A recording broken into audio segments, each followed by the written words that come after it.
Boa tarde. Estamos aqui mais um ano para participar do Todos Juntos contra o Câncer. Esse ano um pouco diferente, mas também muito interessante, porque nós vamos estar revisando vários assuntos e me coube falar um pouco sobre o City Cancer Challenge aqui em Porto Alegre. A mobilização para a qualidade no cuidado do câncer. Esse é o tema do nosso painel.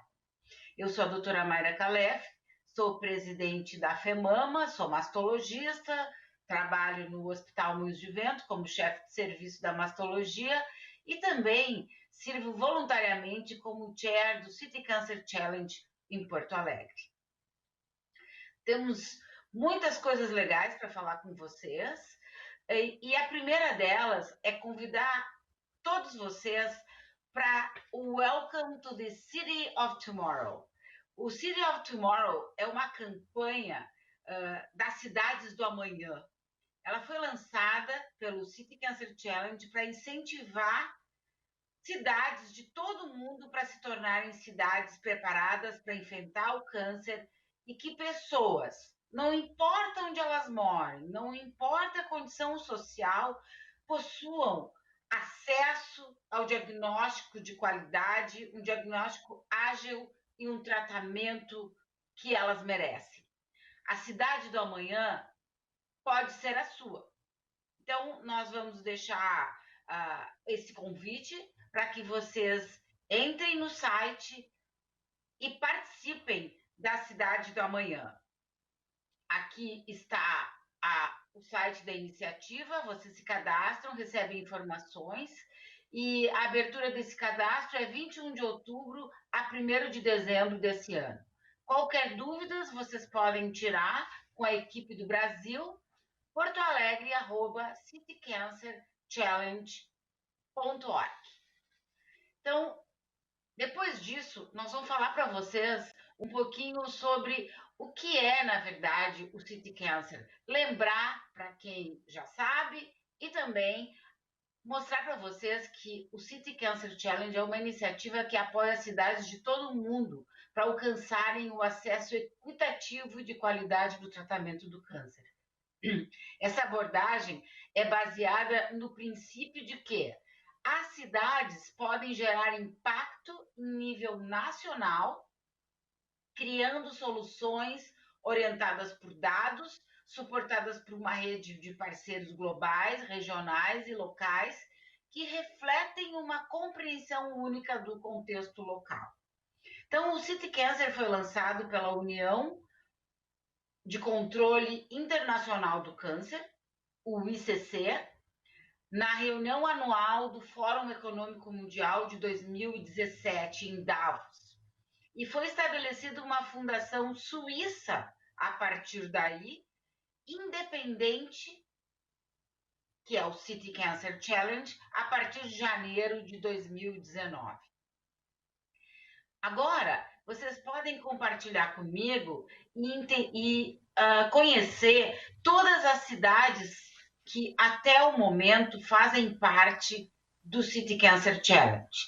Porto Alegre, Lyon, no México, Cali, na Colômbia, Assunção, no Paraguai, essas todas na América Latina. Nós temos 2 na África, Kumasi, em Gana, Kigali, em Ruanda. Tem uma na Europa, por enquanto, que é o Tbilisi, na Geórgia. Uma em Mianmar, na cidade de Yangon. E tem uma na Malásia, em Greater Petaling. Então, essas são as cidades, hoje em dia, que fazem parte dessa iniciativa tão grandiosa que já acontece desde 2017, 2018. Vou contar um pouquinho do histórico, rapidamente, do que aconteceu aqui em Porto Alegre. E o interessante é que foi uma dos membros da USCC, que é a FEMAMA, do qual eu tenho muito orgulho e me sinto honrada de ser a presidente voluntária, que mostrou para o Hospital Moinhos de Vento e para a cidade de Porto Alegre o projeto. E foi interessante porque em setembro de 2018, nós três assinamos um memorando de entendimento dizendo que Porto Alegre aceitava ser uma cidade desafio, participar do City Cancer Challenge. Junto com Porto Alegre, o estado do Rio Grande do Sul assinou também. E como parceiro de ONG, a FEMAMA e o Hospital Moinhos de Vento entrou então como parceiro privado. A partir daí, nós começamos a organizar um comitê executivo, um comitê técnico e 10 grupos de trabalho. Esse comitê executivo foi formado por 15 instituições locais aqui de Porto Alegre, então é interessante porque ele era multi-stakeholder, né, dos setores mais relevantes do câncer, da comunidade do câncer, e tudo isso para impulsionar essa iniciativa, supervisionar, aprovar decisões. Esse foi feito, então, um levantamento. Essa metodologia toda vem de Genebra. Foi feito um levantamento na cidade de Porto Alegre para saber qual seria o diagnóstico dos problemas enfrentados pela cidade em relação ao câncer. Nós identificamos 88 problemas, 33 destes problemas foram priorizados. Isso mais ou menos envolveu 160 profissionais, 33 instituições participantes e mais de 50 pacientes. De todos desse diagnóstico, nós conseguimos traçar 13 objetivos concretos, que eu listo aqui eles hoje para vocês conhecerem: acesso aos tempos do diagnóstico e tratamento, educação de pacientes, banco de sangue, problemas na patologia, na radiologia, acesso às terapias, cuidados paliativos, eficiência da gestão do cuidado do paciente, a interoperabilidade dos sistemas, as diretrizes e multidisciplinaridade do cuidado, banco de dados, treinamento e sustentabilidade do projeto. Esses foram os 13 projetos desenhados e, a partir daí, nós traçamos um plano de ação que a cidade de Porto Alegre, então, começou a trabalhar através de grupos de trabalho, 10 grupos de trabalho, supervisionados por um comitê técnico e aprovados por um comitê executivo. Nós vamos ver agora, hoje, vou chamar atenção para o que nós vamos discutir hoje nesse nosso painel. Nós vamos falar sobre patologia e também vamos falar sobre as diretrizes e a multidisciplinariedade desses protocolos. Bom, hoje nós vamos falar como nós podemos alcançar um cenário de qualidade em oncologia, acessível, centrado no paciente, a partir de uma coisa que a gente não está muito acostumado: colaboração. A colaboração entre os diferentes hospitais, entre diferentes setores da comunidade do câncer aqui de Porto Alegre. Nós vamos trabalhar com muita inovação e nós vamos tentar engajar esses atores locais. O sonho que move todas as pessoas que estão envolvidas no projeto voluntariamente é que todos os brasileiros tenham acesso aos cuidados de saúde e a custo aceitável, de qualidade, independente do seu endereço e renda. Então, a assistência à saúde deveria ser um direito, não um privilégio. No Brasil, esse já é um direito e consta na nossa Constituição. No entanto, nós que atuamos no dia a dia, no enfrentamento do câncer junto com os pacientes, vemos que ainda existe um descompasso entre a necessidade da população de uma melhor assistência oncológica e a capacidade dos sistemas de saúde em integrar esse serviço. Então, hoje, nesse painel, e eu já aproveito aqui para chamar o Dr. Emílio Assis, patologista, apoiador do grupo de trabalho do City Cancer Challenge e representa aqui a Sociedade Brasileira de Patologia, está lançando um manual de boas práticas. Emílio, eu gostaria muito que você nos contasse o que é importante para garantir que o paciente tenha um diagnóstico seguro, correto e no tempo adequado. Boa tarde a todos. Queria começar agradecendo o convite da FEMAMA, né? É muito bom poder estar aqui com vocês e conversar sobre as dificuldades que a gente tem no dia a dia, né? Deixa eu ver se eu já assumi aqui o controle. Isso. Opa, pulou um. Eu não creio ter conflitos de interesse, mas em todo caso está aqui listado. Eu atuo como médico diretor de um laboratório, sou professor em uma faculdade. No momento estou como vice-presidente da Sociedade Brasileira de Patologia e atuo como membro da comissão de acreditação. Tá? Vamos lá. Eu queria conversar um pouquinho sobre alguns detalhes sobre o que é qualidade. A gente tem um conceito, né, de qualidade, mas especificamente quando a gente atua na área de saúde, de laboratórios, tem um significado um pouquinho distinto desse que a gente tem no dia a dia, né?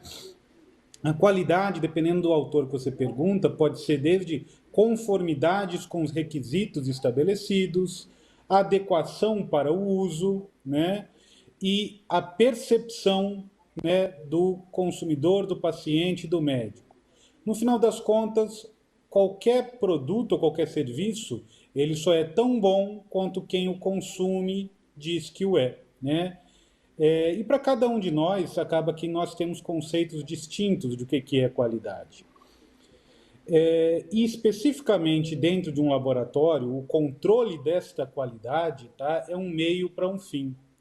O controle de qualidade laboratorial é uma ferramenta, ou melhor dizendo, um conjunto de ferramentas que permite transformar um intangível, esse conceito de qualidade que cada um de nós temos, em algo concreto, que é o bom atendimento ao paciente, permitindo que ele tenha o melhor tratamento disponível para ele.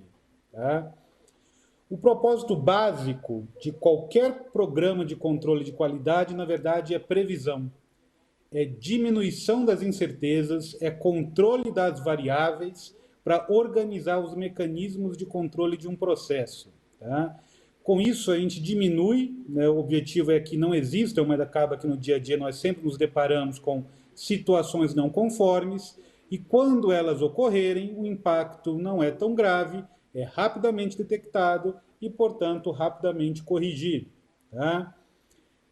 E por que acontece um erro? Bom, a gente tem que lembrar algumas coisas que parecem um tanto quanto óbvias, mas é bom a gente recordar. Ninguém erra de propósito. O erro, tá, é sistematicamente ligado e causado pelas características das tarefas, as ferramentas utilizadas e o ambiente que o indivíduo está. Quanto mais a gente conhecer e entender o fluxo, tá certo? No caso, o fluxo diagnóstico que a gente está falando, diagnóstico e tratamento, aumenta a possibilidade da gente entender a razão do erro e colocar etapas de controles que impeçam ele de ocorrer e detectam ele o quão mais rápido possível. Isso envolve a gente atuar na formação dos profissionais, na educação continuada deles, em treinamento e reciclamento contínuo, estabelecimento de protocolos que devem ser seguidos o mais rígido possível e trabalhar dentro de sistemas controlados. Aqui é um fluxo estilizado, tá, de um laboratório de patologia que vai desde a recepção do material ao cadastro deste material e do paciente, onde é encaminhado para a área técnica e médica, que vai fazer os procedimentos iniciais necessários, depois é passado para um médico que vai laudar, esse laudo então é checado para ver se está correto, e aí por fim vai para a expedição para o laudo enfim ser emitido. Isso tudo funcionando em cima de uma estrutura de apoio que permite que isso ocorra de uma maneira a contento. Olhando assim parece simples, né? Eu gostaria até que fosse. Mas a gente está falando, né, sobre atuar em melhorias da segurança do paciente e isso é, obviamente, impedir que erros aconteçam. Um dano, tá? Ele nunca acontece por um erro isolado. Ele acaba que, na verdade, é uma sequência de erros que acontecem em sequência e vão desde o erro inicial, que não é detectado, e passa até chegar a um dano efetivo ao paciente. Tá? O nosso objetivo, então, tá? No caso aqui, obviamente, eu estou me atendo à patologia, mas esse raciocínio serve para qualquer sistema. Tá? É a gente identificar as etapas de cada processo envolvida, né? E dentro de cada etapa estabelecer quais as possíveis barreiras que eu tenho que instalar, e com isso eu instalo barreiras que impedem o erro de progredir. Traduzindo, eu tenho que colocar cada coisa no seu lugar, né? Tem um termo de culinária, né, o mise en place, que traduz um pouco isso, né? É você arrumar os elementos da receita prontinhos para que estejam lá, né, para você poder executar a sua receita. Aqui é uma foto de uma moqueca que eu fiz no final de semana, onde esta parte estava deliciosa ela. O mise en place, tá certo, gente? Não parece que é piada, mas não é. É sério essa comparação. Nada mais é do que um checklist isso. Eu vejo os ingredientes que eu preciso para executar aquele procedimento, eu arrumo esses ingredientes na ordem, na quantidade necessária, para então, quando eu começar a executar o procedimento, eu executar ele de maneira a contento, o mais rápido possível e da melhor maneira possível. Eu tenho então à mão tudo o que eu preciso. Se eu não estiver, se no meio do processo eu detectar algo que está errado, indisponível, se encaminha, como que eu vou corrigir? Né? A Mayra, no começo aqui, ela me perguntou o que a gente deve fazer para evitar isso. Basicamente, sendo um tanto quanto simplista, mas eu acho que a gente consegue resumir a isso, é atuar de maneira padronizada. E atuar de maneira padronizada em todas as etapas disso. Né? Eu tenho que ter um material que me permita um diagnóstico de boa qualidade, e aí as boas práticas são algo fundamentais. Eu tenho que ter, né, em minhas mãos, eu enquanto médico patologista, um material que me permita dar um bom diagnóstico o mais rápido possível para que o paciente possa começar o tratamento. Qual o conteúdo do meu laudo? O que eu tenho que colocar nele que é importante e fundamental para que o cirurgião e o oncologista consigam executar o tratamento de maneira mais otimizada. Eu consigo fazer isso através de uma padronização de conteúdo de laudos, e isso é fundamental, porque da mesma maneira que nós nos entendemos, porque falamos a mesma língua, o português, na hora de laudar um diagnóstico, eu tenho que usar a mesma linguagem do cirurgião e do oncologista, para quando que eles peguem o laudo, eles entendam o que eu quis dizer. Tá? Seguindo essas etapas, eu coloco barreiras em todas elas e eu impeço o erro de progredir. Com isso, tá, eu aumento a segurança para o paciente, para o colega médico, para mim mesmo e para a comunidade como um todo. Tá? Então, atuar de maneira padronizada não é ser chato, é querer fazer o seu melhor para os nossos pacientes e para toda a comunidade onde nós estamos inseridos. Tá? A Sociedade Brasileira de Patologia tenta atuar dessa maneira, né, até o alcance onde consegue, através com três ferramentas, aliás, muito importantes. Uma é o Programa de Acreditação e Controle de Qualidade de Laboratórios, onde existem uma série de quesitos que o laboratório tem que seguir para ele conseguir atingir a acreditação, e para manter essa acreditação ele tem que seguir essas boas práticas de laboratório. Existe um manual que é o processo inicial dessas boas práticas, é o que a Mayra comentou, é o que eu mostrei para vocês agora há pouco, que é um resuminho disso. E não é nem nada extremamente complicado. Boas práticas, na verdade, envolvem inclusive redução de custos. Então, no final das contas, é o melhor dos mundos para todos. Tá? E, por fim, atua também na padronização com o manual de laudos, que eu também mostrei para vocês na tela anterior. Tá?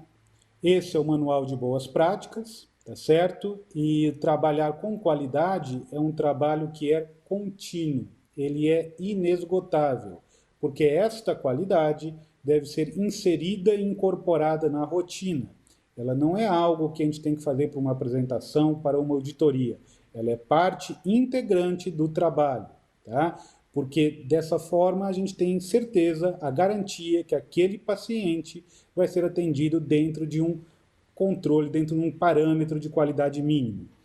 Hoje, no Brasil, nós temos 37 laboratórios de patologia que são acreditados pelo Programa da Sociedade Brasileira de Patologia. Eu acho um número muito baixo, tá? Não quer dizer que só tem 37 laboratórios que são bons no Brasil, não, longe disso. Nós temos grande número de laboratórios muito bons e vários médicos que são extremamente competentes, mas, infelizmente, nem todos falam a mesma língua. Isso é uma grande dificuldade e isso, infelizmente, nós temos que reconhecer, porque a gente só consegue melhorar se a gente tiver a humildade de reconhecer que nós não somos perfeitos e que a gente está sempre atrás de fazer o melhor. Um dos problemas que são comuns a todos nós, não só a patologia, né, mas todos nós que lidamos com oncologia, eu só vou destacar aqui alguns detalhes da patologia. Baixa remuneração no meio médico, infelizmente, é uma realidade, por incrível que pareça. Tá?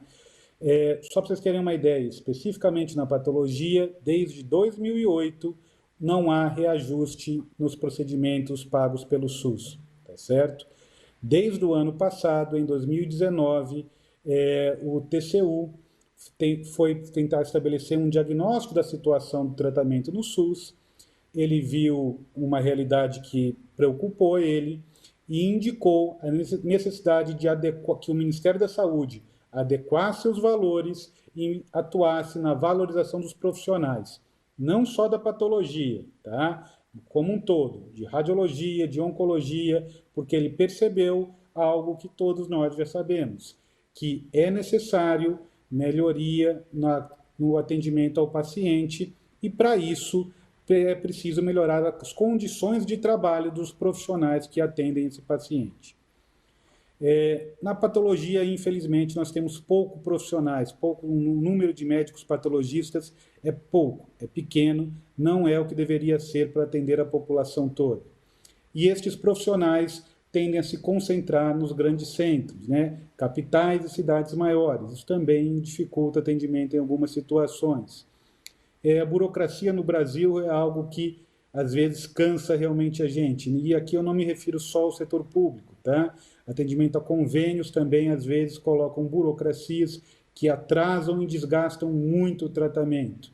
E a não disseminação da cultura de qualidade, que eu acho que é o grande objetivo da nossa conversa hoje.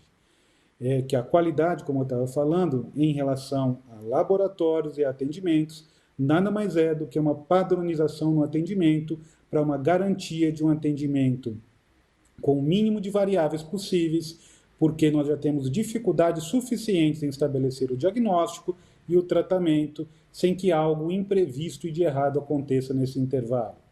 Tá? Bom, trabalhar no Brasil é mais do que matar um leão por dia, né? Às vezes a gente tem a sensação que realmente que a gente sai e mata um dragão e a gente volta para casa exausto e cansado, tá? E só para vocês terem uma ideia, tá? Isso tudo que eu comentei antes era antes da pandemia.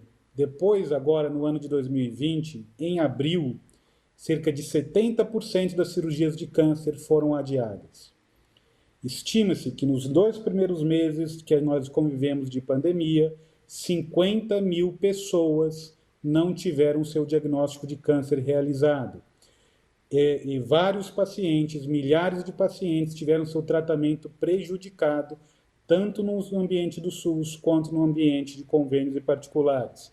Eu trouxe aqui um levantamento que o Oncoguia fez, tá certo? De acordo com os pacientes. Teve impacto nos dois cenários, no SUS e no particular. No particular um pouco menos, e agora tende a diminuiu esse impacto, mas ainda assim, um grande número de pessoas foi afetado por isso e, infelizmente, não tem uma maneira delicada de fazer isso. Muita gente vai morrer por conta disso. Enfim, eu sou um otimista, apesar de tudo que eu falei aqui não foram boas notícias, né? O cenário é difícil, é desafiador, mas eu acho que se nós formos consistentes, persistentes e resilientes, a vontade do ser humano é capaz de superar quase todas as dificuldades e objetivos que nós temos na frente. Nós temos que lembrar de ter paciência com nós mesmos e para com os outros profissionais, tá certo? E procurar trabalhar dentro de um programa de qualidade, tá certo? Eu estou trazendo aqui o que eu conheço, que é o da Sociedade Brasileira de Patologia, né? Mas toda iniciativa que trabalha desse jeito deve ser aplaudida e incentivada. Por isso, o Cancer City Challenger, né, e a FEMAMA fazem um trabalho tão bonito, e eu acho que é minha obrigação como médico, como professor, ajudar da maneira que for possível e que tiver ao nosso alcance. Tá? A nossa conversa hoje era rápida, né? Eu quero agradecer novamente ao convite que me fizeram, tá? Eu espero que tenham aproveitado essa nossa conversa aqui. Eu acho que a Mayra agora vai voltar a assumir a palestra e daqui a pouco nós nos reunimos novamente para algumas perguntas, né? E eu espero que tenham aproveitado. Sensacional essa fala do Emílio. E não é uma fala que é para médicos, é para pessoas da área técnica somente. Muito importante que os pacientes entendam as dificuldades da patologia e a importância da patologia. Porque sem a patologia, a gente não consegue fazer o diagnóstico correto e a gente não consegue, portanto, fazer o tratamento correto. O tratamento depende da área da patologia. Então, eu fico muito agradecida ao Emílio e eu tenho certeza que na hora das perguntas vai bombar a pergunta para ele de todo mundo. Então, vamos dar continuidade e nessa mesma parte que a gente fala em qualidade do diagnóstico, nós vamos agora ouvir uma coisa muito interessante, que é como eu contei no início, né, que o City Cancer tem uma metodologia especial. E essa metodologia especial, ela faz com que as pessoas de instituições diferentes, profissionais de saúde diferentes, grupos de pacientes se entendam. E é isso que eu acho que é o legal na maneira de enfrentar o câncer de uma forma integrada. E eu gostaria de apresentar, então, a vocês o time que forma o grupo de profissionais aqui de Porto Alegre, mas que nós temos também uma consultora internacional, que é a Beatriz, da American Society for Clinical Pathology. Nós temos o Pedro, que é o coordenador de atividades do grupo, a Simone, da Vigilância Sanitária, a Jamile, da Documentação, e a Simone, que é a coordenadora das atividades aqui do grupo da Patologia.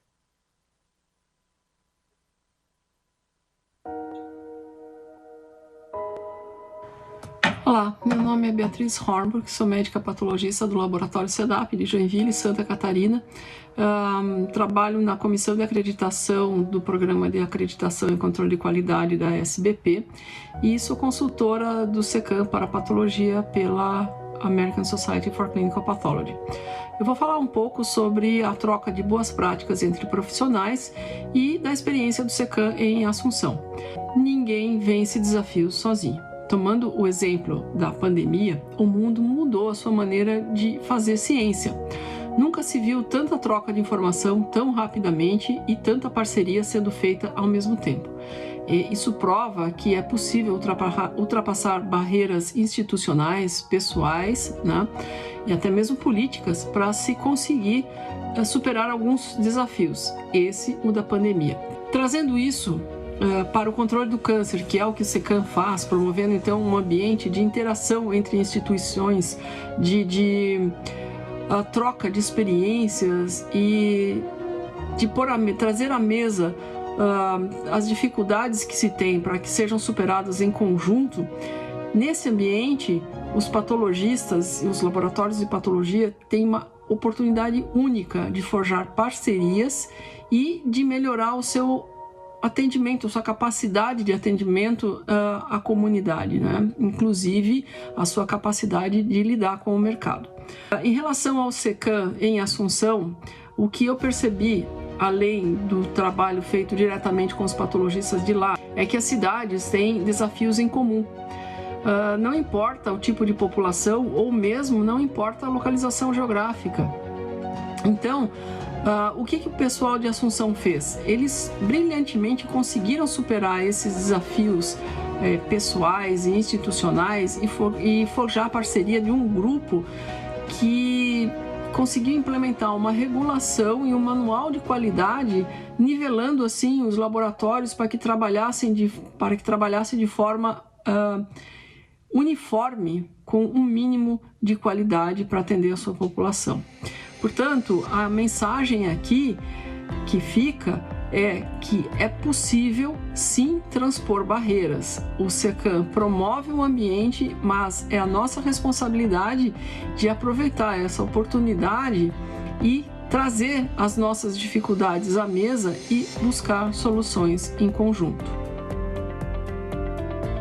Olá pessoal, eu sou Pedro Schaeffer, sou médico patologista, presidente da Associação dos Médicos Patologistas do Estado do Rio Grande do Sul, coordenador do Laboratório de Patologia do Grupo Hospitalar Conceição, médico contratado do Hospital de Clínicas de Porto Alegre.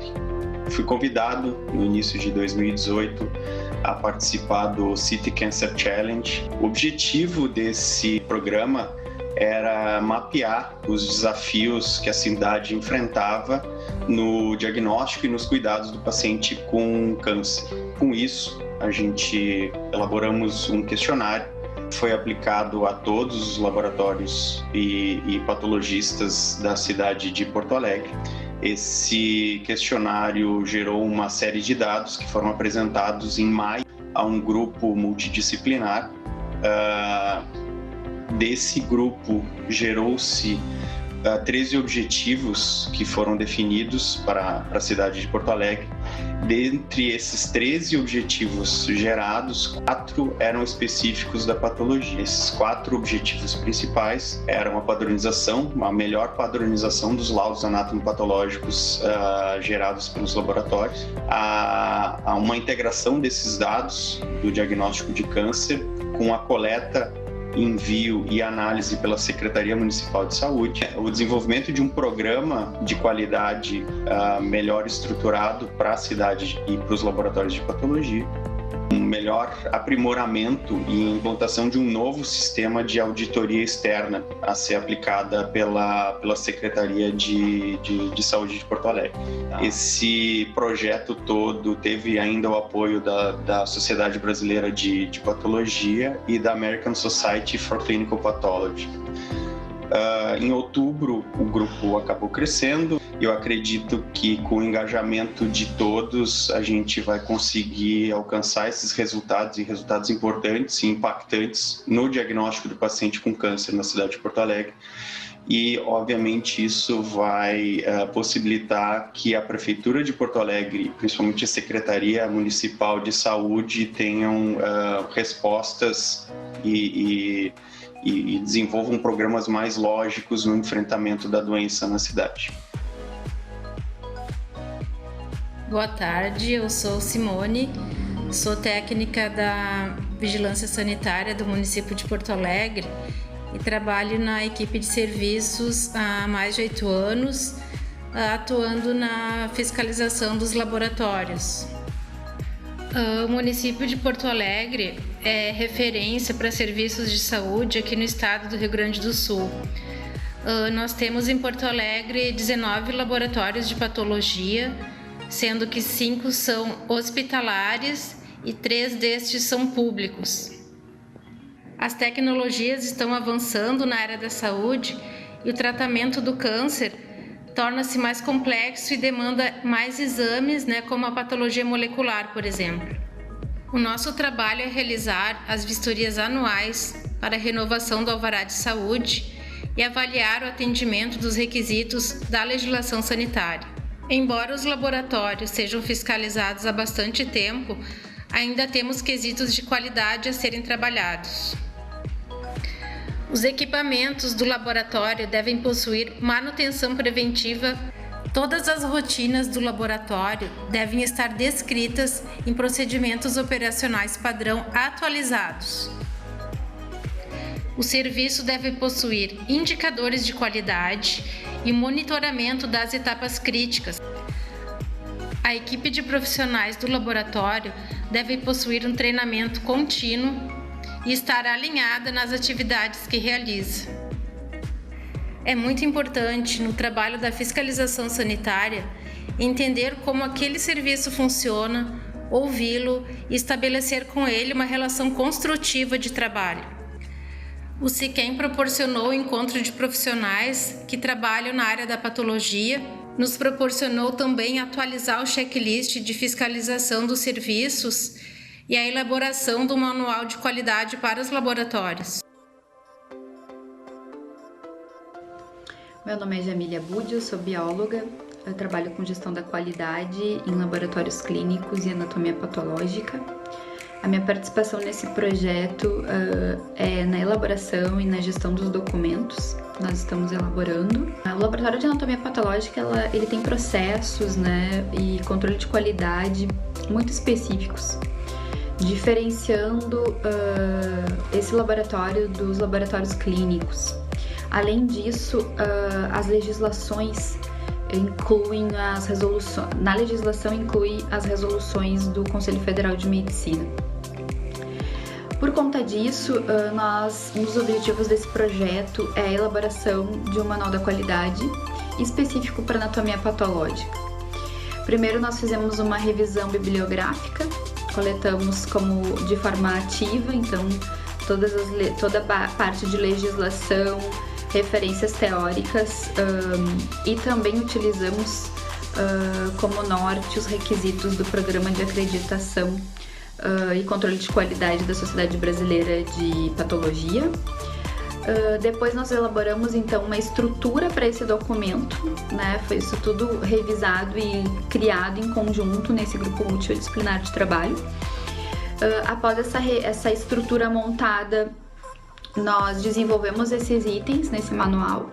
Esses itens foram revisados 2 vezes pelo grupo. Agora nós estamos na fase da última revisão e formatação do documento para posterior disponibilização desse manual para os laboratórios, para os laboratórios de anatomia patológica e para os patologistas da cidade poderem contribuir com as suas experiências para que esse manual ele tenha a contribuição de todos. Esse manual ele vai ficar para a cidade de Porto Alegre. E então a ideia é que a qualidade, mais do que trazer um manual, é a gente trazer a ideia da multidisciplinaridade da qualidade, e da importância desse processo ser construído de forma conjunta. Eu sou Simone Machado, sou médica patologista do Hospital de Clínicas de Porto Alegre e é com muita honra que eu faço parte do SIQUEM Challenge e eu fico muito feliz com a chance de representar a patologia neste projeto. A patologia é uma especialidade de diagnóstico médico. Sendo assim, é uma especialidade de fundamental importância nas tomadas de decisões e no delineamento de toda a conduta de um paciente com uma doença neoplásica. É fundamentado no diagnóstico patológico que as equipes médicas envolvidas no cuidado integral do paciente com câncer vão definir a melhor indicação de tratamento, seja ele clínico, cirúrgico, oncológico e até mesmo paliativo. Mais do que emitir um laudo, o patologista precisa fornecer respostas, informação e produzir conhecimento. Para tanto, o diagnóstico patológico deve ser correto, preciso, seguro e no tempo adequado.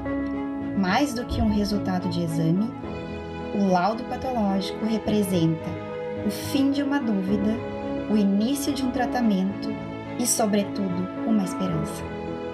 No SICAM, nós acreditamos que um conjunto de boas práticas é uma excelente ferramenta para garantir a qualidade dos laboratórios de patologia e a segurança dos procedimentos diagnósticos.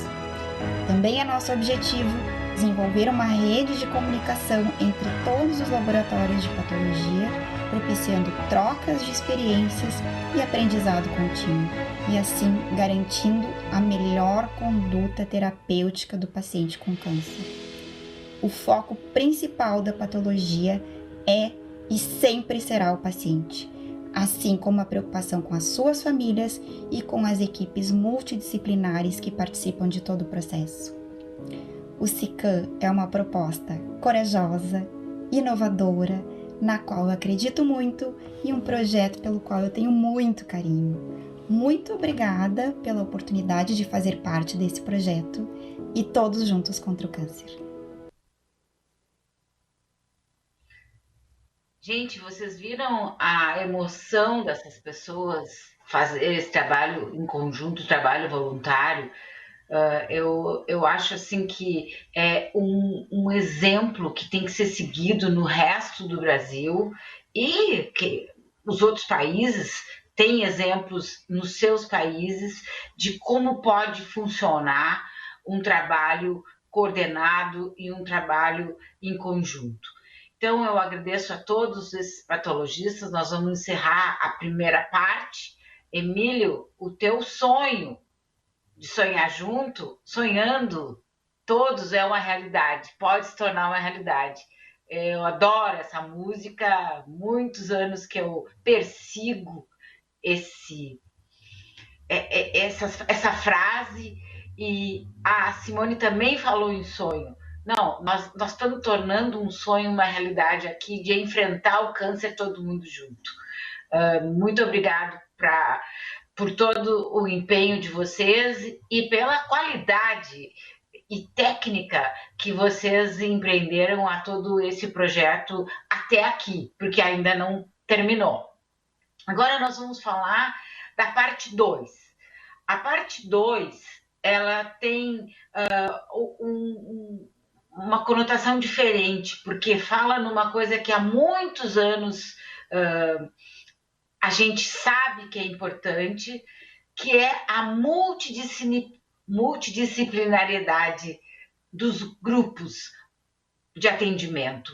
E não é só multidisciplina de médico, eu já acho que é multiprofissionalidade do tratamento, porque a gente precisa de muitos tipos de tratamentos, de técnicos, de profissionais para conseguir fazer um bom tratamento. E para isso nós vamos chamar agora a Daniela Rosa, que é uma médica maravilhosa, amada por todos os seus pacientes. Ela é oncologista do Hospital Moinhos de Vento, membro da diretoria da SBOC, líder do projeto de multidisciplinariedade do City Cancer Challenge, para nos contar sobre a qualidade no tratamento. A Sociedade Brasileira de Oncologia Clínica, a SBOC, ela disponibiliza já recomendações terapêuticas inteiramente baseadas em evidência clínica. E o objetivo é oferecer uma referência aos especialistas no tratamento dos pacientes. A SBOC também analisa constantemente esses tratamentos e vem a público, tanto do sistema público, no sistema privado, tentar puxar o tratamento para ser cada vez mais moderno para ser cada vez mais atualizado. Então, esses tratamentos possibilitam um acesso à oncologia mais eficaz e que melhora a qualidade de vida e aumenta a sobrevida dos pacientes. Então, Daniela, bem-vinda. Te convido agora para nos explicar melhor sobre a importância das diretrizes e protocolos em oncologia e desse trabalho maravilhoso que tu lidera de multidisciplinariedade. Quais são os teus desafios no Brasil e quais as estratégias que o City Cancer Challenge está propondo aqui em Porto Alegre? Daniela, contigo. Olá, meu nome é Daniela Dornelles Rosa, eu sou médica oncologista e atualmente represento a Sociedade Brasileira de Oncologia Clínica no Comitê de Qualidade do City Cancer Challenge em Porto Alegre. Então, para começar nossa conversa, eu quero definir primeiro o que significa qualidade no tratamento oncológico. De acordo com algumas agências internacionais, principalmente a Agency of Healthcare Research and Quality, qualidade no tratamento oncológico é fazer as coisas certas, no tempo certo, do modo certo e principalmente para a pessoa certa, obtendo dessa forma os melhores resultados. Importante é que obter melhor resultado nem sempre significa sucesso. O melhor resultado é saber que a gente fez o melhor naquele cenário dentro do estado atual do conhecimento. E as medidas que devem ser buscadas, então, para a gente conseguir melhorar a qualidade de assistência aos pacientes oncológicos, passa por oferecer tratamentos que são efetivos, seguros, uma assistência centrada no paciente, um tratamento realizado em tempo adequado e com eficiência. E muito importante que o tratamento seja acessível para todas as pessoas com câncer. Então, um sistema de alta qualidade para pacientes com câncer é aquele que é acessível e centrado no paciente e que tenha uma grande interação médico-paciente e o suporte de uma equipe multiprofissional e sempre baseado em evidências científicas. Tendo dito tudo isso, quais são os principais desafios para a gente conseguir garantir a qualidade da assistência oncológica no Brasil? Bom, nós temos muitos, mas o principal deles é que a maioria das diretrizes e protocolos são baseados em recomendações internacionais vindas de países mais desenvolvidos e com recursos para esses tratamentos. Então, existe uma necessidade de adaptar as diretrizes para ambientes com menos recursos. Isso é um grande desafio do City Cancer Challenge no mundo inteiro, nas cidades nas quais ele se desenvolve. Porque como a gente pode ver aqui no mapa, essas cidades são cidades com menos recursos quando a gente compara com cidades da América do Norte ou da Europa, onde a maioria dos protocolos internacionais são desenvolvidos. E quais são os desafios para a gente garantir, então, a qualidade no Brasil? Em primeiro lugar, a gente tem que ver o lado bom. O SUS é reconhecido como um dos principais sistemas do mundo para garantir o direito à saúde do cidadão. Só que é um desafio possibilitar o acesso de todas as pessoas aos principais tratamentos indicados na área de oncologia. E um dos problemas é que quando se vai implementar diretrizes e protocolos internacionais no Brasil, existe sempre um problema que é a judicialização dos medicamentos, porque não existe recurso para que todo mundo receba todos os tratamentos. Então, existe essa possibilidade, porque no Brasil, o grande gap que ainda existe é de acesso a tratamento no sistema público e no sistema de saúde suplementar. Os países menos desenvolvidos também têm uma carência de profissionais especializados em algumas áreas do câncer, então isso também é algo a ser modificado.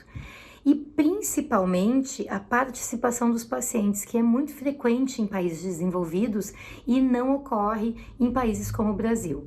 Então, um dos objetivos do City Cancer Challenge é poder dar mais força para que os pacientes tenham conhecimento do seu tratamento, informações sobre câncer, para poderem então participar ativamente na incorporação dos melhores tratamentos, para garantir qualidade.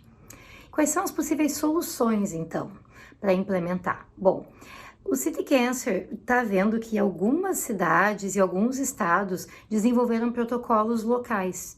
Então, talvez atuar de forma regionalizada ou mais ainda localizada na cidade seja uma estratégia interessante para conseguir resolver os principais problemas de acesso à qualidade do tratamento oncológico. Como exemplo, posso dar para vocês a APAC paulista, que o estado de São Paulo desenvolveu uma maneira de conseguir alocar recursos e tratar pacientes com alguns medicamentos que não são disponíveis amplamente no SUS no país inteiro. Então, o estado de São Paulo, através de uma iniciativa local, de acordos locais, com políticos e com legisladores, conseguiu fazer com que os pacientes daquele estado conseguissem acesso a determinados medicamentos. Isso é um exemplo muito interessante de como fazer uma estratégia regionalizada. O Fundo do Maranhão é outro exemplo, o CEPOM, que conseguiu também fazer diretrizes e protocolos clínicos locais em Santa Catarina para poder, de acordo com seus protocolos, então, dar acesso a um tratamento oncológico de qualidade para os seus pacientes. Essas são algumas das estratégias que o City Cancer usa como modelos, como exemplos de que uma ação localizada pode ser uma das saídas para conseguir se implementar melhor a estratégia da qualidade. Qual é o plano do City Cancer Challenge em Porto Alegre? O City Cancer tem 3 objetivos. O primeiro deles é a criação de um consenso entre todos os profissionais e instituições sobre as diretrizes e protocolos de tratamento de cada doença. A gente elegeu câncer de mama e câncer de próstata pela sua prevalência. Então, se formou um grupo de trabalho multiprofissional e multi-institucional para analisar essas diretrizes nacionais e internacionais e poder, então, obter um consenso na nossa cidade. A ideia é fazer um workshop em parceria com a Sociedade Americana de Oncologia Clínica, a ASCO, para finalizar essas diretrizes. Esse workshop seria feito esse ano, mas em decorrência da pandemia da Covid-19 foi adiado para 2021. O segundo objetivo é implantar as diretrizes. Então, haver uma aprovação pelo Comitê Executivo com o engajamento dos gestores para garantir, então, a implementação dessas diretrizes. E a implementação de equipes multidisciplinares, que também está nos planos para o ano que vem, que seja feito outro workshop com a ASCO para implementar e fortalecer equipes multidisciplinares no tratamento do câncer. O desenvolvimento de uma rede interinstitucional de profissionais também é uma estratégia planejada do City Cancer, porque para que haja, então, discussões em tumor boards, então, reuniões que várias equipes multiprofissionais da oncologia se reúnem para discutir caso a caso o problema dos seus pacientes com câncer e definir os melhores tratamentos e as melhores estratégias para o paciente. Pesquisas e projetos colaborativos também serão incentivados. A atualização de diretrizes e protocolos de acordo com o local, a região onde está se trabalhando. O grupo de qualidade, então, do City Cancer Challenge tem o objetivo de melhorar a qualidade da assistência dos pacientes oncológicos, adaptar diretrizes para ambientes com poucos recursos, como é o da maioria das cidades envolvidas no City Cancer Challenge, envolver os pacientes com informação e conhecimento sobre câncer e atuar de forma regionalizada. A criação e a implementação de consensos e grupos de trabalhos multiprofissionais é uma das principais estratégias do grupo de qualidade, porque a gente sabe que não se trata paciente oncológico sem equipe multidisciplinar envolvida. E desenvolver uma rede entre as instituições, com contato entre os profissionais da saúde, é uma estratégia muito importante também para que a gente possa obter sucesso e garantir qualidade no tratamento do câncer na nossa cidade. Esse aqui é o grupo de qualidade do City Cancer Challenge aqui de Porto Alegre, Dr. Tomás Rainer, Dr. André Fay, eu, o Dr. Brasil Silva Neto, e eu não posso deixar de agradecer a Stephanie, que é a nossa grande parceira e líder do City Cancer Challenge em Porto Alegre. Muito obrigada. Muito obrigada, doutora Daniela. Agora a gente vai passar para a parte 3 e última parte, antes do grande finale desse painel. E eu quero convidar, então, a doutora Rafaela Dalmolin, que está coordenando o plano de atividade do City Cancer e também representou aqui a Secretaria Municipal de Saúde e o próprio secretário, Pablo Stirmer, que vocês já conheceram no vídeo, e ele nominou a doutora Rafaela, que é hematologista, para falar sobre os principais desafios e oportunidades já identificados com a implementação do City Cancer aqui em Porto Alegre. Rafaela, bem-vinda, Rafaela. Olá, Mayra. Boa tarde a todos. É um prazer estar aqui e especialmente representando a Secretaria da Saúde. Deixa eu só me achar aqui para eu poder mexer no cursor. Acho que deu agora. Então, a Mayra já me apresentou. Os primeiros slides que eu acabei organizando são mais até para reforçar a introdução que a Mayra já havia contado. Então, acho que a Mayra falou muito bem o contexto em que o SICAN surgiu, né? Hoje é uma fundação independente, faz essas ações de reunir as maiores expertises em cada local, em cada dessas cidades que foram escolhidas, para fazer um melhor cuidado ao câncer, e isso desde o diagnóstico até o tratamento.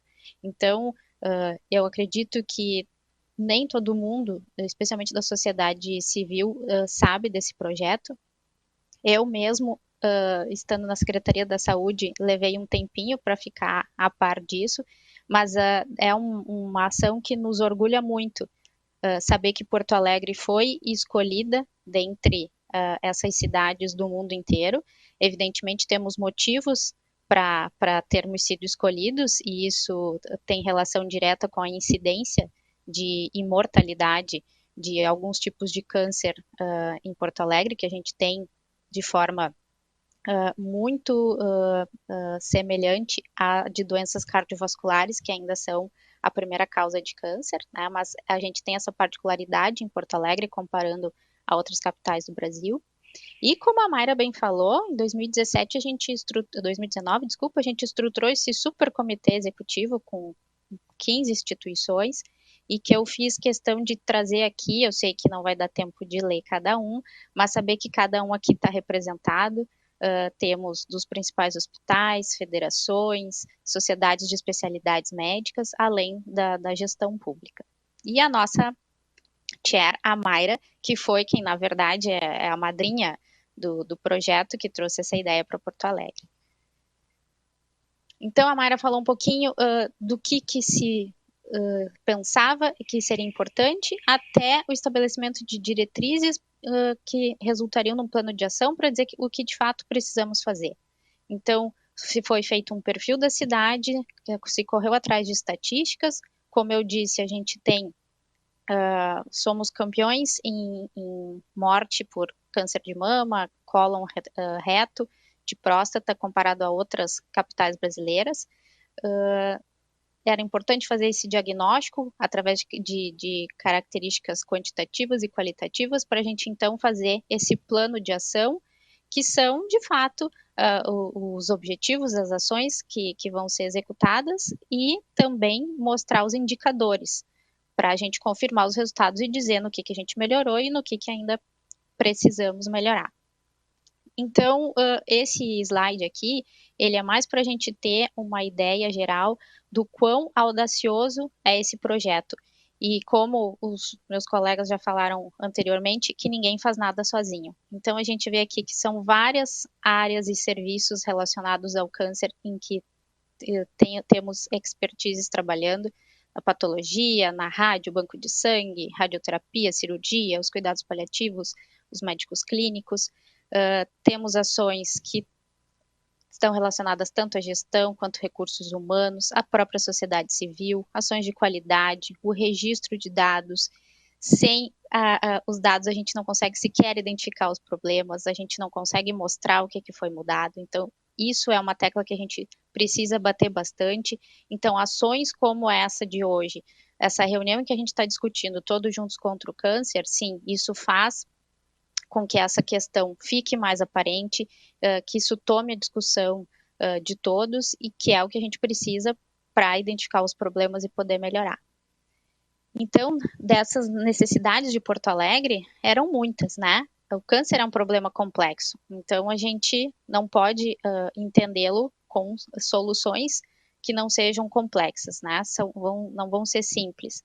Mas a gente acabou selecionando 33 como prioridades. E aqui eu deixei, só para vocês terem uma ideia, falando um pouquinho mais detalhadamente do que a Mayra já introduziu, sobre os 13 projetos que foram elencados, que atendem desde os tempos do diagnóstico, do tratamento, né, a navegação. A navegação é esse processo que a gente chama, literalmente, de todo o trajeto em que o paciente percorre, desde a suspeita até que ele faça um exame que comprove o diagnóstico e que, de fato, comece o tratamento. E a partir do tratamento, as fases daquele tratamento em que ele vai precisar. Se é quimioterapia, se é radioterapia. Então, tudo isso a gente chama de navegação. Outras questões incluem a própria educação dos pacientes, a educação dos profissionais de saúde, banco de sangue, que é um suporte para todos os tipos de câncer, né? A patologia que o Dr. Emílio falou brilhantemente e que é um dos projetos que certamente nos dá mais orgulho, porque o pessoal andou sozinho, um pessoal muito engajado, a gente viu no vídeo, então acho que é um dos projetos que me orgulha muito pessoalmente como representante aqui do SIQUEM e da Secretaria da Saúde, e os outros a gente tá dando andamento. Mas eu vou falar especialmente aqui desse contexto da pandemia. Então, a gente já viu que é um projeto super abrangente, envolve muitas pessoas, muitas instituições, muitos níveis hierárquicos, e aí chega uma pandemia. A gente já não tinha uma tarefa fácil, e o que já não era fácil ficou aparentemente muito mais difícil, especialmente no início. A gente não sabia direito como organizar. Daquelas 33 prioridades, a gente teve que reelencar aquelas que eram mais urgentes, aquelas que não podiam absolutamente parar. E aí a gente começou a se deparar com temas e problemas que a gente não tinha se dado conta, não fosse a pandemia. Sabemos que transitoriamente tivemos uma redução da oferta de consultas, de cirurgias, isso foi restabelecido num prazo até mais rápido do que a gente imaginava, mas esse problema existiu. E uma outra questão que a gente começou a se dar conta de que seria um problema que em pouco tempo ficaria muito grande, era o fato de ter muitos diagnósticos represados por toda essa questão da dificuldade dos atendimentos que a pandemia trouxe.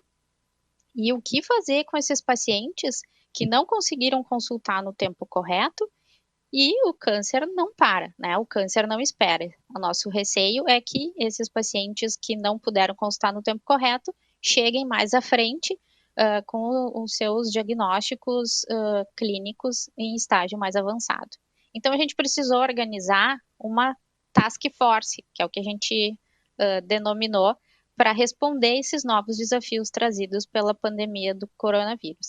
Então, uma das soluções mais imediatas e que está sendo usada também em muitas outras áreas foi a questão dos encontros virtuais, né? As reuniões online, como está sendo esse nosso congresso hoje.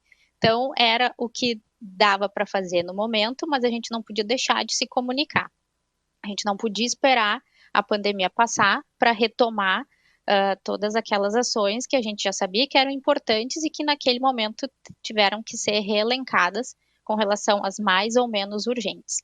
A gente teve algumas pequenas dificuldades quanto ao adiamento de algumas atividades que já tínhamos programadas, especialmente para apresentar resultados, né, que eram encontros científicos, algumas visitas técnicas de benchmarking, que infelizmente vão ter que ficar por um segundo momento.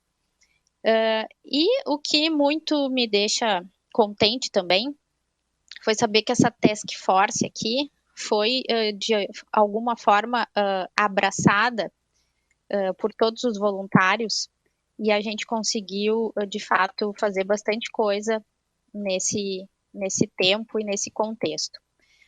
A gente trouxe aqui um slide que ele é bem visual para mostrar todas as facetas em que o SIQUEM precisou atuar nesse meio tempo. Então, a gente teve uma abordagem com relação aos pacientes, para conscientizar e informar, então, através de vídeo, de infográficos, que eu vou mostrar mais à frente. tivemos a abordagem junto aos profissionais de saúde que também precisavam se atualizar, porque era uma doença nova, e com o que a gente faz com os pacientes que têm câncer e agora têm Covid? Quais são os cuidados especiais para esse grupo de doenças? Então, como foi falado no grupo da patologia, nunca se viu uma área de conhecimento científico crescer tão rápido em tão pouco tempo.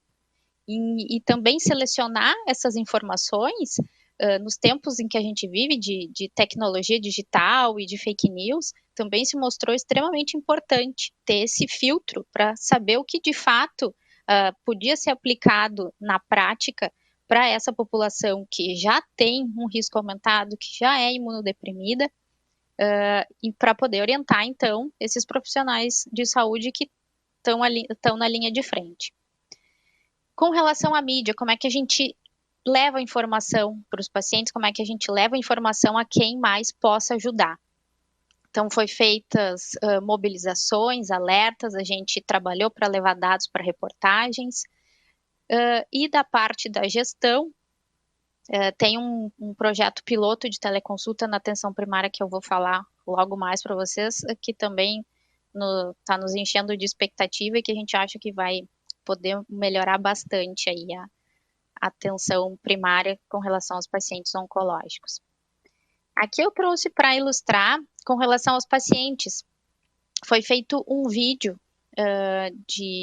informativo com grande parte dos representantes do comitê executivo, estimulando os pacientes que não deixassem de comparecer às consultas, que não deixassem de fazer os seus exames, porque a gente já sabe, isso já tem dados, não só do Brasil, de que a demora no atendimento piora o prognóstico desses pacientes. Por quê? Porque justamente a gente dá mais tempo para a doença avançar.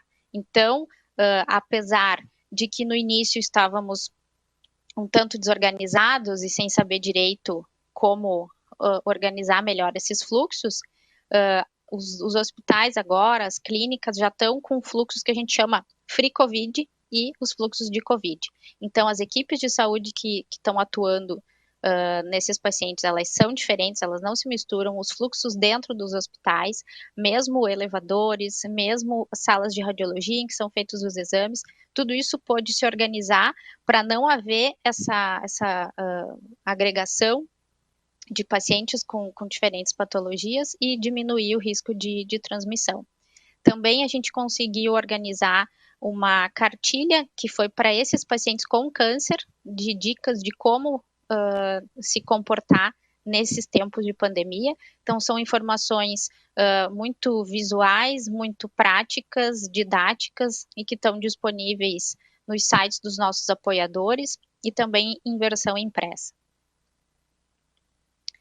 Quanto aos profissionais de saúde, também avançamos de uma forma que foi muito bonita também de se ver e tecnicamente muito rica. Já havia disponível o SIG-RUT, né? O RUT é uma rede de conferências online que liga instituições acadêmicas. Então, eles são discutidos entre as instituições acadêmicas do Brasil temas específicos, temas técnicos com professores, com a comunidade de alunos, docente, discente, mas não havia ainda uma linha específica para os pacientes oncológicos, especialmente nesse tempo de pandemia. Então, a gente participou de alguns encontros sobre isso e foi uma troca de experiências muito bacana, especialmente nessa questão de como os hospitais universitários estavam se organizando com relação aos fluxos e, como alguém já falou aqui antes, não se faz nada sozinho e, de fato, nas reuniões que a gente cresce e aprende e troca experiências. Uma outra coisa que vem em desenvolvimento e também está tomando robustez de uma forma a olhos vistos é esse site de atualização para os profissionais de saúde. Então, tem o pessoal, especialmente da Faculdade Federal aqui de Ciências Médicas de Porto Alegre, que está à frente, que está fazendo uma seleção de artigos científicos, especialmente focados nos pacientes com câncer e Covid, então de revistas reconhecidas. Esses artigos, eles passam por uma filtragem, a gente tem profissionais que vão ler esses artigos, vão extrair os principais dados, vão fazer uma análise epidemiológica, estatística adequada para saber se aquela informação que está divulgada ali a gente pode realmente usar. Então, isso aqui é uma rede muito grande, extensa, de todos os profissionais voluntários, mas muito capacitados, de novo, para que a gente consiga extrair o melhor disponível nesse momento de novidades, né, dessa doença diferente. Aqui a gente trouxe só para ilustrar uma reportagem grande que foi feita. A gente começou a ajudar o pessoal da mídia aqui em final de maio, quando começaram a sair os primeiros dados, especialmente esses de atendimentos reduzidos, e não porque não se diminuiu a oferta, mas sim porque os pacientes deixaram de consultar, né? Tinha toda aquela questão do início, fique em casa, ainda temos essa recomendação, mas no início isso foi muito forte. E aí as pessoas realmente deixaram de procurar atendimento mesmo quando estavam muito doentes, mesmo com emergências. A gente tem dados não só de pacientes oncológicos, mas a gente sabe que, inclusive, no início da pandemia, o número de infartos, o número de AVCs diminuíram. Os diagnósticos, porque ou as pessoas acabaram morrendo em casa, ou porque foram muito mais tarde, quando já tinham quadros clínicos mais avançados. Então, essa manchete aqui, ela traz um dado para nós que é muito estarrecedor, chocante, né? Que exames para diagnóstico de câncer tiveram queda de até 80% durante a pandemia. Então, a gente via que tínhamos cotas, por exemplo, de mamografia na Secretaria da Saúde, a gente tem como controlar isso, porque todos os exames são marcados e registrados a realização por um sistema informatizado, e 80% de queda comparado ao mês de março e abril de 2019 é muita coisa, né? A gente tem que pensar quantas mulheres deixaram de ter um tumor diagnosticado nesses meses por medo de ir a atendimento pela questão da pandemia. Então, isso aqui foi extremamente importante para a gente começar a se adequar e mudar um pouquinho e flexibilizar o que a gente considera como urgência e questões que realmente podem esperar um pouquinho. Esse projeto aqui é um projeto que o Siquem está realizando diretamente em apoio à gestão pública. Esse é um projeto que está sendo financiado pelo Banco Mundial, então a gente entrou numa competição com outros projetos ao redor do Brasil, para colocar atenção sobre a telemedicina, usar essa tecnologia que virou o nosso dia a dia, né, de cabeça para baixo, vide esse congresso aqui que a gente está fazendo agora, mas para dirigir essa tecnologia para atenção primária, para os postos de saúde, especificamente sobre os pacientes oncológicos.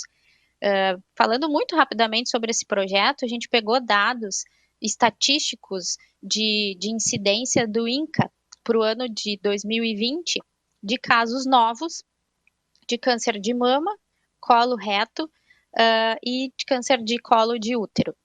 Então, a gente vai conseguindo, né, o valor que o Banco Mundial vai disponibilizar para esse projeto. A nossa ideia é ter os dispositivos que vão ser celulares, com áudio e vídeo ou tablets, e fazer uma busca ativa nessa população suscetível, que é uma população que pode não ter sintomas. É a população da faixa etária que precisa fazer o seu exame para detectar o câncer num estágio clínico um pouquinho mais precoce, para que a gente tenha também maiores chances de sucesso no tratamento, no prognóstico. A gente calcula para toda a população de Porto Alegre, essa população que está exposta a esse risco e para a qual a gente objetiva fazer essa busca ativa, envolve mais de 220 mil pessoas.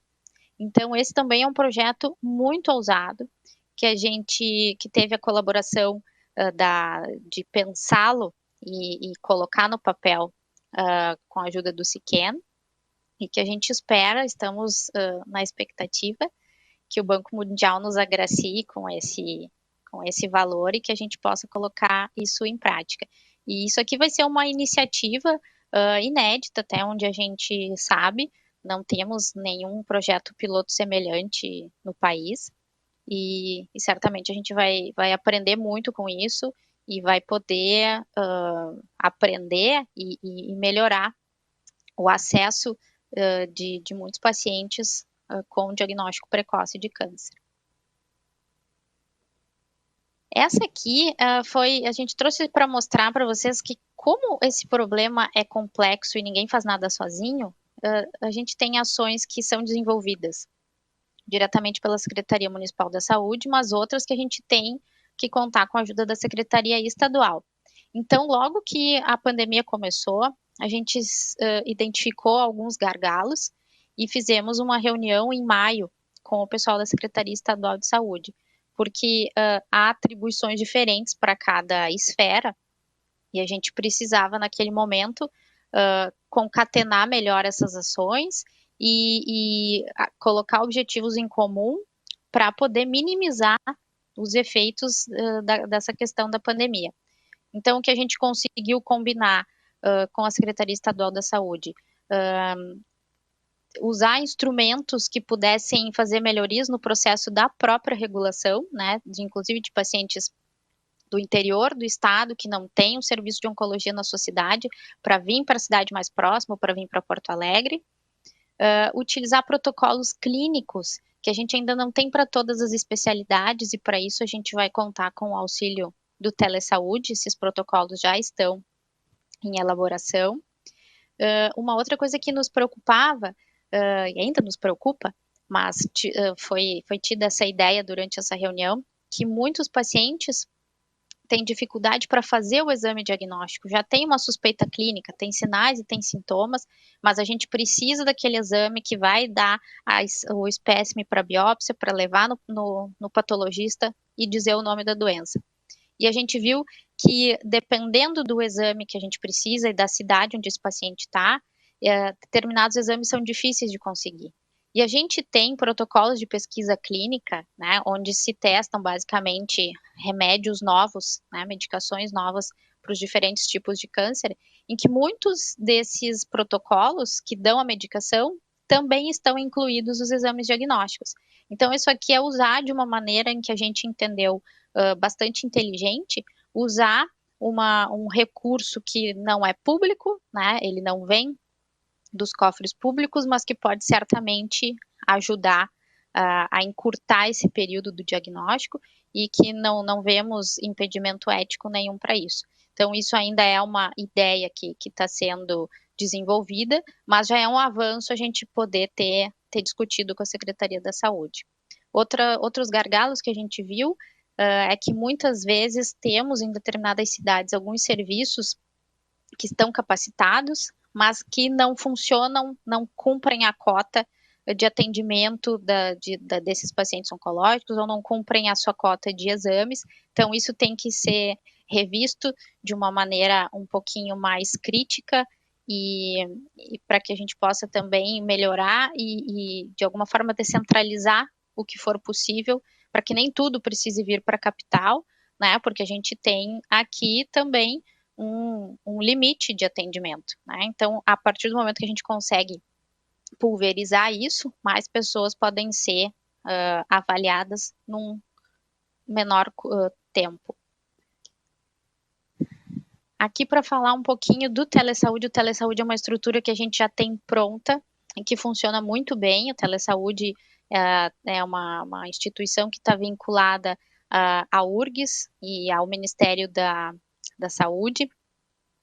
Eles fazem teleconsultas para os pacientes da atenção primária e eles já estão aí desde quase uma década já. Eles eles trabalham em cima de protocolos, né? Como o doutor Emílio falou, os protocolos eles objetivam deixar esse cuidado um pouquinho mais padronizado.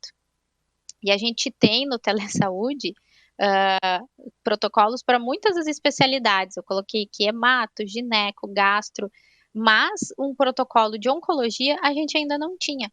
Claro que algumas doenças oncológicas estão contempladas dentro dessas outras especialidades, mas nós não tínhamos um protocolo da oncologia. E isso já estava passando da hora de ter. E isso a pandemia nos mostrou que de fato precisamos ter. Esse protocolo, ele já está praticamente terminado, a redação, ele está em processo de revisão e logo deve ser publicado aqui também na página do Telesaúde e utilizado também pela Secretaria Estadual e Municipal. E esse último projeto aqui, que eu gostaria de deixar todos informados, como a gente tem que atuar em várias frentes, a gente tem que fazer política também, né?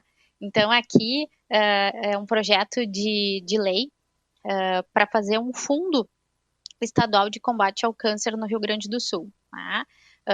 A gente sabe que recursos financeiros sempre são um problema e muitas vezes fazem a diferença, especialmente na doença oncológica, que é uma doença que precisa de tecnologia, ela precisa de bons equipamentos para fazer diagnóstico, ela precisa de profissionais capacitados, né, que nem sempre a gente tem em todas as cidades.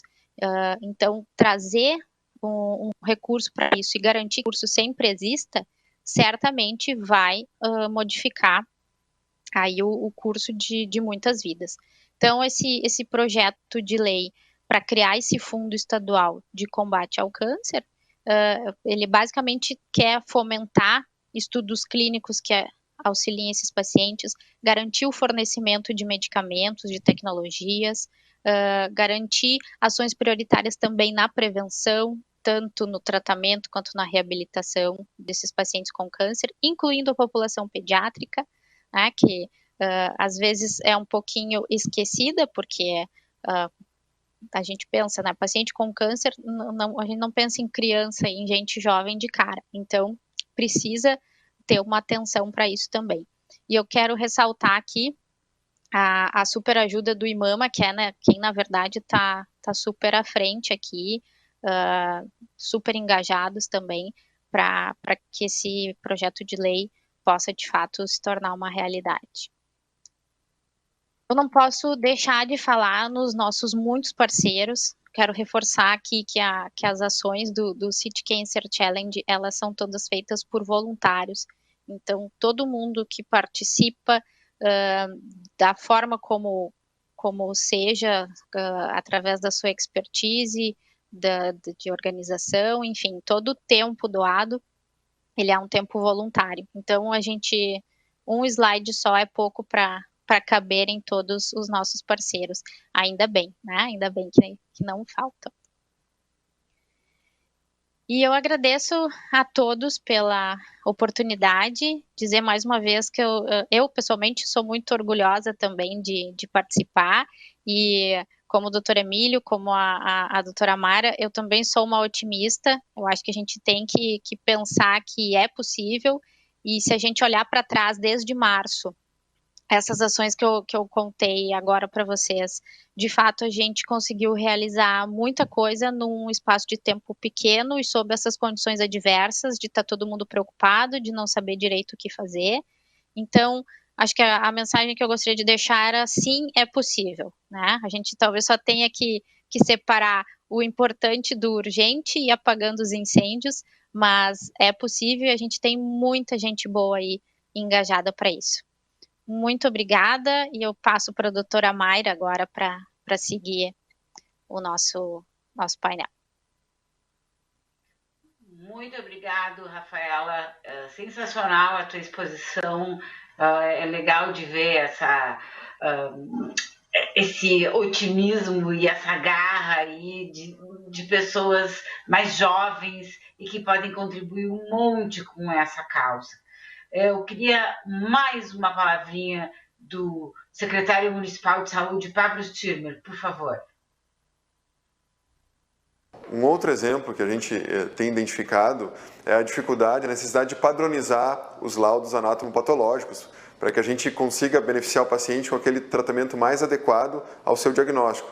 Quando a gente tem numa mesma doença diferentes laudos, a gente não consegue protocolar, definir o mesmo tratamento. Com a padronização, a gente espera que o paciente se beneficie chegando mais rapidamente e de forma mais adequada ao seu tratamento.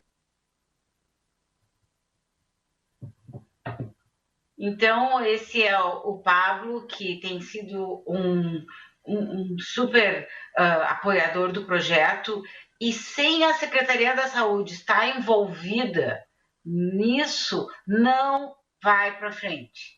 Então, é importantíssimo essa integração de público e privado e as organizações da sociedade civil. Acho que esse aí é a receita mágica desse projeto. Agora, eu quero convidar todos, então, para, como eu disse, um grande finale.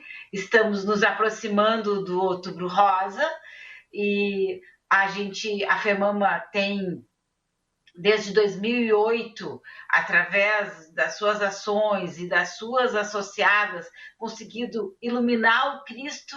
Desde lá, a gente trouxe o Outubro Rosa para o Brasil pela primeira vez de forma organizada.